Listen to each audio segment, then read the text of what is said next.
Good afternoon mga kaibigan. Ayan, gagawa po tayo ngayon ng French toast. Ayan, let's start. Gamit ang wheat bread, nag-slice lang ako into bite size at nilagay natin sa baking dish. Kung meron po kayong mga sliced bread dyan na mag-i-expire in 2 to 3 days, gawin nyo po ito at masurpresa naman ang mga kiddos ninyo. Ayan, siguradong matutuwa po sila. Wow! Ayan, katulad niyan, nilagay na po natin sa baking dish at meron din po tayong strawberry and blueberries. Ayan po.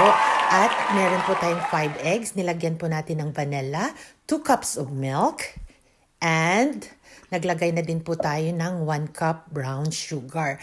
Ayan po. At imimix lang po natin ng maayos, ng matunaw po ang sugar. Ayan po. Imikos-mikos lang po natin ng konti. Ayan po. At pagkatapos po niyan ay magdagdag po tayo ng cinnamon powder para pandagdag pabango. At ipo-pour out na natin sa ating baking dish at i-cover lang natin yung ating bread. Ayan, ayusin lang po natin na malagyan po natin lahat. After that, ay maglagay na din po tayo ng ating butter para pangdagdag creaminess po. Magiging creamy po siya mamaya. At isi-spread out lang natin. Lagyan po natin lahat ng parts sa gitna at sa gilid ng mga butter. Pagkatapos po niyan ay maglagay na po tayo ng blueberries. Ilalagyan lang po natin lahat. Ayan, lalong-lalo na yung top ng bread. Ayun, sa mga gilid, isi-spread out lang natin at ilagay na po natin ang ating strawberry. Ayan, naghugas po tayo ng kamay ha, malinis po yan.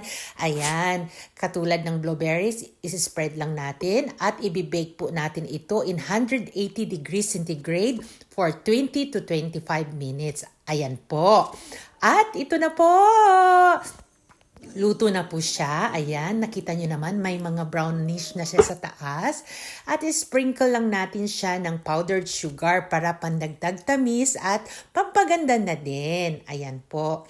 At ito na po ang finished product. Titikman na po natin kung masarap. Ayan, kung nandito lang po kayo, masismell nyo po ang bango niya. Bango strawberry, bango blueberries at ng milk and eggs. Ayan po. Dagdagan natin ng mga blueberries para masarap naman at mag-spray lang tayo ng cream, pandagdag creaminess. Dagdagan pa natin. Ayan po. Ayan, nakita nyo naman, mainit-init pa, nausok pa. Tikman na natin kung masarap.